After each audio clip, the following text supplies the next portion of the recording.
vibeBooks presents The Red Shoes by Hans Andersen. Content: The Red Shoes.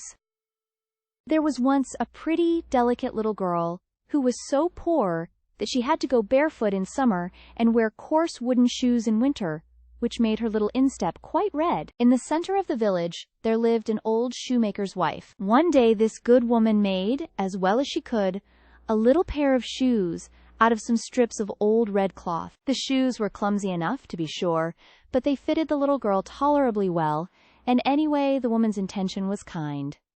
The little girl's name was Karen. On the very day that Karen received the shoes, her mother was to be buried. They were not at all suitable for mourning, but she had no others, so she put them on her little bare feet and followed the poor plain coffin to its last resting place. Just at that time, a large, old-fashioned carriage happened to pass by, and the old lady who sat in it saw the little girl and pitied her. "Give me the little girl," she said to the clergyman, "and I will take care of her." Karen supposed that all this happened because of the red shoes, but the old lady thought them frightful and ordered them to be burned. Karen was then dressed in neat, well-fitting clothes and taught to read and sew. People told her she was pretty, but the mirror said, "You are much more than pretty, you are beautiful." It happened not long afterwards that the queen and her little daughter, the princess, traveled through the land. All the people, Karen among the rest, flocked toward the palace and crowded around it, while the little princess, dressed in white, stood at the window for everyone to see. She wore neither a train nor a golden crown, but on her feet were beautiful red morocco shoes, which, it must be admitted, were prettier than those the shoemaker's wife had given to little Karen. Surely nothing in the world could be compared to those red shoes. Now that Karen was old enough to be confirmed, she of course had to have a new frock and new shoes. The rich shoemaker in the town took the measure of her little feet in his own house, in a room where stood great glass cases filled with all sorts of fine shoes and elegant, shining boots. It was a pretty sight, but the old lady could not see well, and naturally did not take so much pleasure in it as Karen. Among the shoes were a pair of red ones, just like those worn by the little princess. Oh, how gay they were! The shoemaker said they had been made for the child of a count, but had not fitted well. "Are they of polished leather that they shine so?" asked the old lady. "Yes, indeed, they do shine," replied Karen, "and since they fitted her, they were bought." But the old lady had no idea that they were red, or she would never in the world have allowed Karen to go to confirmation in them, as she now did. Everyone, of course, looked at Karen's shoes, and when she walked up the nave to the chancel, it seemed to her that even the antique figures on the monuments, the portraits of clergymen and their wives, with their stiff ruffs and long black robes, were fixing their eyes on her red shoes. Even when the bishop laid his hand upon her head and spoke of her covenant with God, and how she must now begin to be a full-grown Christian, and when the organ pealed forth solemnly, and the children's fresh, sweet voices joined with those of the choir, still Karen thought of nothing but her shoes. In the afternoon, when the old lady heard everyone speak of the red shoes, she said it was very shocking and improper, and that, in the future, when Karen went to church, it must always be in black shoes, even if they were old. The next Sunday was Karen's first communion day. She looked at her black shoes, and then at her red ones, then again at the black, and at the red. And the red ones were put on. The sun shone very brightly, and Karen and the old lady walked to church through the cornfields, for the road was very dusty. At the door of the church stood an old soldier, who leaned upon a crutch and had a marvelously long beard that was not white but red. He bowed almost to the ground, and asked the old lady if he might dust her shoes. Karen, in her turn, put out her little foot. "Oh, look, what smart little dancing pumps," said the old soldier. "Mind you, do not let them slip off when you dance." And he passed his hands over them. The old lady gave the soldier a halfpenny, and went with Karen into the church. As before, everyone saw Karen's red shoes, and all the carved figures, too, bent their gaze upon them. When Karen knelt at the chancel, she thought only of the shoes. They floated before her eyes, and she forgot to say her prayer or sing her psalm. At last all the people left the church, and the old lady got into her carriage. As Karen lifted her foot to step in, the old soldier said, "See what pretty dancing shoes?" And Karen, in spite of herself, made a few dancing steps. When she had once begun, her feet went on of themselves. It was as though the shoes had received power over her. She danced round the church corner. She could not help it, and the coachman had to run behind and catch her to put her into the carriage. Still her feet went on dancing, so that she trod upon the good lady's toes. It was not until the shoes were taken from her feet that she had rest. The shoes were put away in a closet, but Karen could not resist going to look at them every now and then. Soon after this, the old lady lay ill in bed, and it was said that she could not recover. She had to be nursed and waited on, and this, of course, was no one's duty so much as it was Karen's, as Karen herself well knew. But there happened to be a great ball in the town, and Karen was invited. She looked at the old lady, who was very ill, and she looked at the red shoes. She put them on, for she thought there could not be any sin in that, and of course there was not.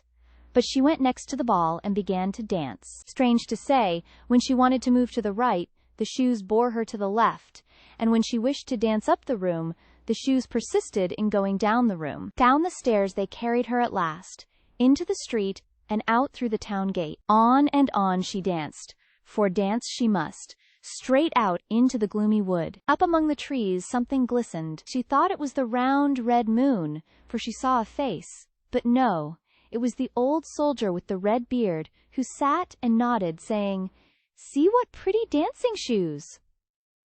She was dreadfully frightened, and tried to throw away the red shoes, but they clung fast, and she could not unclasp them. They seemed to have grown fast to her feet. So dance she must, and dance she did, over field and meadow, in rain and in sunshine, by night and by day, and by night it was by far more dreadful. She danced out into the open churchyard, but the dead there did not dance.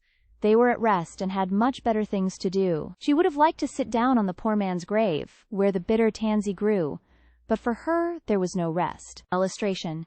She danced past the open church door. She danced past the open church door, and there she saw an angel in long white robes and with wings that reached from his shoulders to the earth. His look was stern and grave, and in his hand he held a broad, glittering sword. "Thou shalt dance," he said, "in thy red shoes, till thou art pale and cold, and till thy body is wasted like a skeleton. Thou shalt dance from door to door, and wherever proud, haughty children dwell, thou shalt knock, that hearing thee, they may take warning. Dance thou shalt, dance on!" "Mercy!" cried Karen. But she did not hear the answer of the angel, for the shoes carried her past the door and on into the fields. One morning she danced past a well-known door. Within was the sound of a psalm, and presently a coffin strewn with flowers was borne out. She knew that her friend, the old lady, was dead, and in her heart she felt that she was abandoned by all on earth and condemned by God's angel in heaven. Still on she danced, for she could not stop, through thorns and briars while her feet bled. Finally she danced to a lonely little house where she knew that the executioner dwelt, and she tapped at the window, saying, come out, I cannot come in, for I must dance." The man said, "Do you know who I am and what I do?" "Yes," said Karen, "but do not strike off my head, for then I could not live to repent of my sin. Strike off my feet, that I may be rid of my red shoes." Then she confessed her sin, and the executioner struck off the red shoes, which danced away over the fields and into the deep wood. To Karen it seemed that the feet had gone with the shoes, for she had almost lost the power of walking. "Now I have suffered enough for the red shoes," she said. "I will go to the church, that people may see me." But no sooner had she hobbled to the church door than the shoes danced before her and frightened her back. All that week she endured the keenest sorrow and shed many bitter tears. When Sunday came, she said, "I am sure I must have suffered and striven enough by this time. I am quite as good, I dare say, as many who are holding their heads high in the church." So she took courage and went again. But before she reached the churchyard gate, the red shoes were dancing there, and she turned back again in terror, more deeply sorrowful than ever for her sin. She then went to the pastor's house and begged as a favor to be taken into the family's service, promising to be diligent and faithful. She did not want wages, she said, only a home with good people. The clergyman's wife pitied her and granted her request, and she proved industrious and very thoughtful. Earnestly she listened when, at evening, the preacher read aloud the Holy Scriptures. All the children came to love her, but when they spoke of beauty and finery, she would shake her head and turn away. On Sunday, when they all went to church, they asked her if she would not go too, but she looked sad and bade them go without her. Then she went to her own little room, and as she sat with the psalm book in her hand, reading its pages with a gentle, pious mind, the wind brought to her the notes of the organ. She raised her tearful eyes and said, "O God, do thou help me." Then the sun shone brightly, and before her stood the white angel that she had seen at the church door. He no longer bore the glittering sword,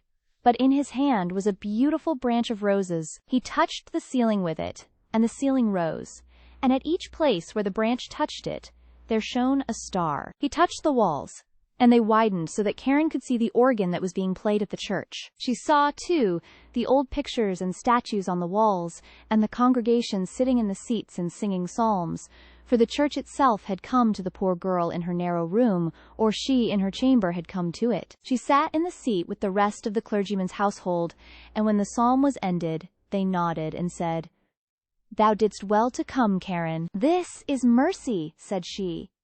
"It is the grace of God." The organ pealed, and the chorus of children's voices mingled sweetly with it. The bright sunshine shed its warm light through the windows over the pew in which Karen sat. Her heart was so filled with sunshine, peace, and joy that it broke, and her soul was borne by a sunbeam up to God, where there was nobody to ask about the red shoes. Thank you for tuning in to vibeBooks. We hope you enjoyed this journey. Please consider liking, commenting, and subscribing to our channel. Check out our playlist or explore vibeBooks for more classic stories. Until next time, happy listening.